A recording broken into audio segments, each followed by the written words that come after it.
Hi, my name is Bill Feaver, and I'm going to talk about Bible journaling, what to write in your journaling Bible, or what to journal on a regular notebook.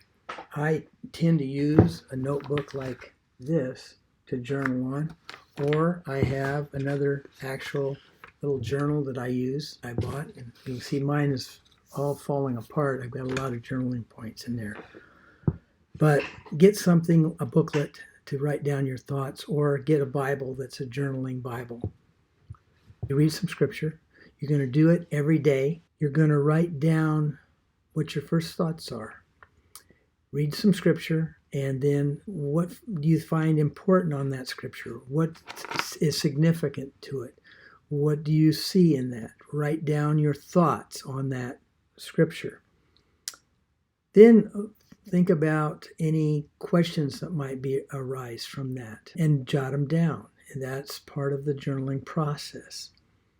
And then you can also write down verses that you might want to dig a little deeper, find some other context from the Bible that talks about those verses, and you might do a little research. So you write that down. Sometimes you want to actually do what we call a word study, where you're going to go in and look at the words of the verse and look into what the original Hebrew or Greek says about it, so that it can give you a little more insight into what it's about. Also, you want to look at basically the context of who was writing it, when was it written, what was going on, what was God trying to tell the people in those verses. Then sometimes you draw a blank, and so I want to talk about a little technique that I used when I taught school. It was called a quickwrite. A quickwrite is when you just you set aside like 5 minutes and say, I'm going to write for 5 minutes, and I'm going to have my pen moving, and I'm not going to stop it. And if I keep thinking of one thing, I'm going to keep writing it over and over until I think of something new, and then I go on. So that gives you some material to write from. So that's called a quickwrite.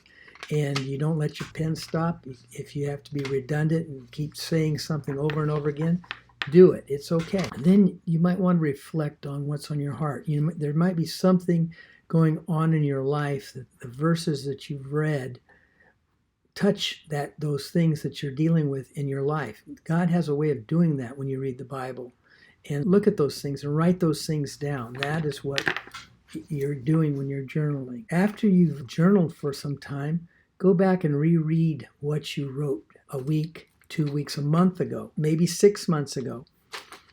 Reread it, and it might give you a different outlook on what you originally wrote, and you might have some further thoughts, so that you grow in your understanding of the Bible.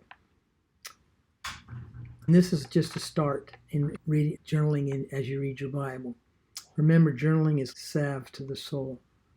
I would believe it's cathartic. Put on the full armor of God. That means when you study the Word of God, you're putting on armor to understand what God wants to say, and to go to battle in a spiritual sense against forces that are trying to stop you from being close to God. I am also in a online business, and if you are looking for an opportunity, then check out the sites that I have below, and it might be of use to you. Also, if you would like this video, and like or comment on it, and share it and subscribe if you can. I would appreciate that. Have a great day. God bless you. Bye.